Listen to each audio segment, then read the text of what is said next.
बिस्मिल्लाहिर्रहमानिर्रहीम। आज हम बनाएंगे भुना हुआ मटन का गोश्त जो बहुत ही बेहतरीन बनता है। एक बार मैंने पहले रेसिपी बनाई थी, आप लोगों का बहुत ही ज़्यादा बेहतरीन रिस्पांस आया था और काफ़ी लोगों ने मुझे व्हाट्सएप पे और कमेंट करके भी ये बोला था कि आप भुना हुआ गोश्त वो बनाएं जो हम घर में बिल्कुल आसान तरीके से बना सकें, क्योंकि ये जो गोश्त है बकरे का गोश्त है, बहुत ही बेहतरीन नमूनों से बनता है।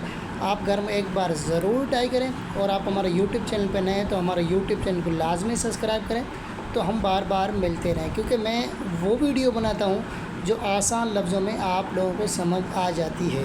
उसी के साथ साथ आज का थैंक्स स्पेशल सावन भाई के नाम, जो हमारी बहुत ही ज़्यादा सपोर्ट करते हैं। तो बिना टाइम वेस्ट के हम चलते हैं रेसिपी की तरफ। सबसे पहले लेंगे हम कुकर, उसके बाद में हमने लिया है बकरे का गोश्त 1 किलो बकरे का गोश्त। उसके बाद में हम डालेंगे इसमें लहसुन और अदरक को मैंने कूटा है। लहसुन की 5 जवें बिल्कुल साबित मैंने डाली है। उसके बाद में हम डालेंगे इसमें प्याज की बात करें तकरीबन 150 से 200 ग्राम। आप मीडियम साइज़ के 3 प्याज की कटिंग करेंगे, 3 प्याज लेंगे तो वो 150 से 200 ग्राम हो जाएंगे। हम प्याज डालेंगे, उसके बाद में हम डालेंगे इस पर हस्बे जायका नमक, क्योंकि गोश्त की क्वांटिटी के हवाले से हम हस्बे जायका बताते हैं, क्योंकि कभी गोश्त ज़्यादा होता है कभी कम होता है। उसके बाद में हम डालेंगे इसमें 1 कप पानी डाल के हम इसको एक बार अच्छी तरह से मिलाएंगे। उसके बाद में हम इसका कुकर का करेंगे ढक्कन बंद, क्योंकि जब हम देगची में पकाते हैं तो हमें पकाने में तकरीबन 30 से 40 मिनट लगते हैं। कुकर में वही हमें लगते हैं 15 मिनट, क्योंकि 15 मिनट की जब स्टीम होती है तो कुकर में जो गोश्त है हमारा वो गल जाता है। वैसे तो हम देगची में जब बनाते तो 30 से 40 मिनट लेता है। उसके बाद में जाकर गोश्त अपने हवाले से कुछ नरम होता है, क्योंकि आपको पता है कुकिंग का बादशाह तो कुकर ही होता है। कुकर का ढक्कन करने के बाद में फिर जब सीटी बजने से 15 मिनट के बाद में हम करें कुकर को बंद। जब हमारे कुकर की प्रेशर मुकम्मल निकल जाएगी उसके बाद में हम कुकर को खोलेंगे और हम देखेंगे कि हमारा जो गोश्त है कितनी हद तक गल चुका है।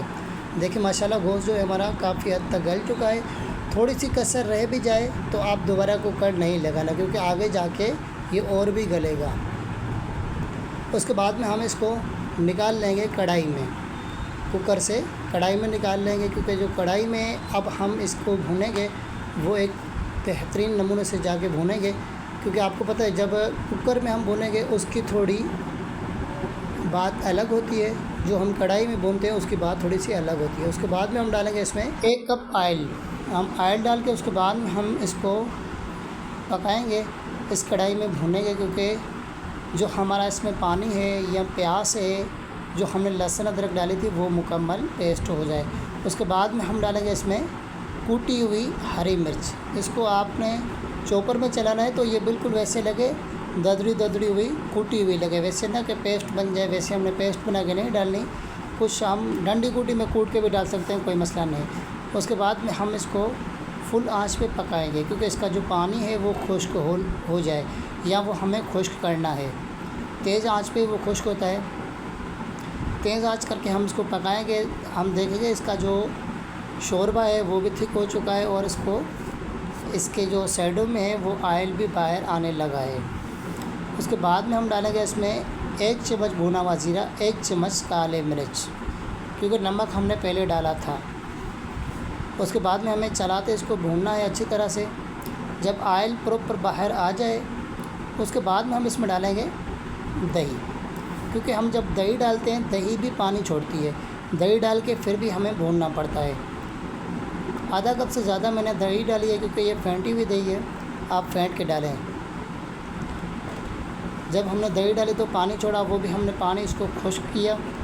आप इस पर थोड़ा सा शोरबा रखना चाहते हैं तो इस हद पे आप इसकी आंच बंद कर सकते हैं, या इसको आपको खुश्क करना है, जैसे कि आप यही चाहते हैं कि जो ये मसाला है सारा गोश्त को चिपक जाए और जो ऑयल है हमारा वो प्रॉपर बाहर आ जाए या अलग हो जाए।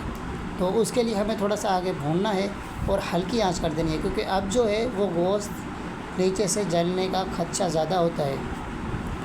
उसी के साथ साथ हम इसमें डालेंगे 4 लौंगी मिर्च, गोल मिर्च हो या आपके पास लंबी मिर्च हो वो डालें। उसके बाद में 1 कटी हुई लंबी हरी मिर्च डालेंगे।